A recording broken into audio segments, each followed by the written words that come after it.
我是凯。今天要分享的生酮饮食食谱是小伙伴点名的生酮马铃薯泥。这款薯泥我妹妹也很喜欢吃，我会把做出好吃生酮薯泥的秘诀都告诉大家，希望对你们有帮助。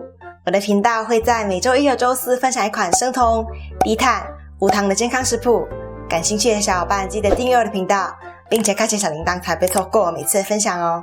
那话不多说，我们开始吧。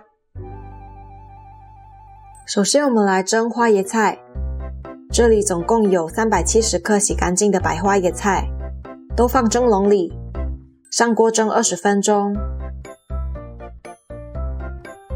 然后用搅拌器搅成泥，一定要确保搅打细腻，这是做出好吃生酮马铃薯泥的第一个要点，这样做出来质地才会顺滑，勤劳的小伙伴可以过一下筛。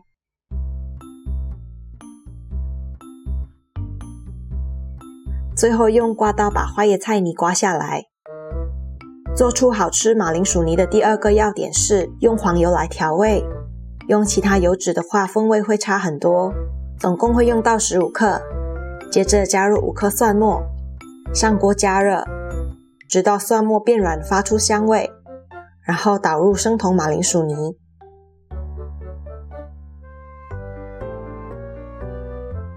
搅拌均匀，加热的过程水分会继续蒸发，这样做出来生酮马铃薯泥口感才会更绵密。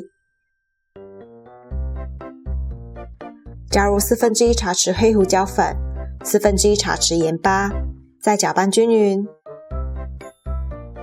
如果手上有酸奶油的话，可以加1勺，凯这里用的是无糖希腊酸奶。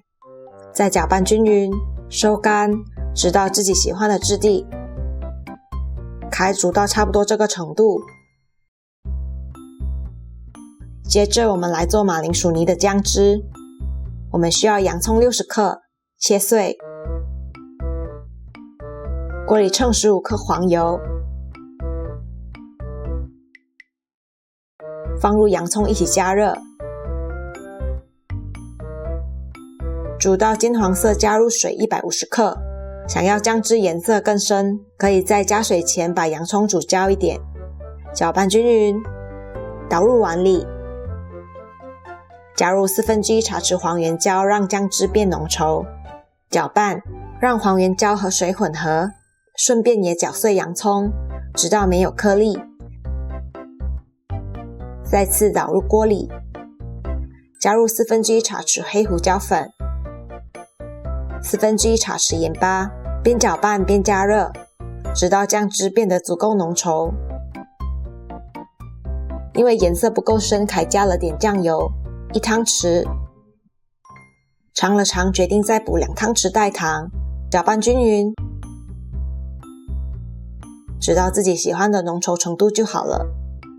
这样做出来的生酮马铃薯泥质地细腻顺滑，风味也非常好，喜欢吃的小伙伴一定别错过了。如果你喜欢这次的分享，记得为这影片点个赞。那我们过几天见咯，拜拜。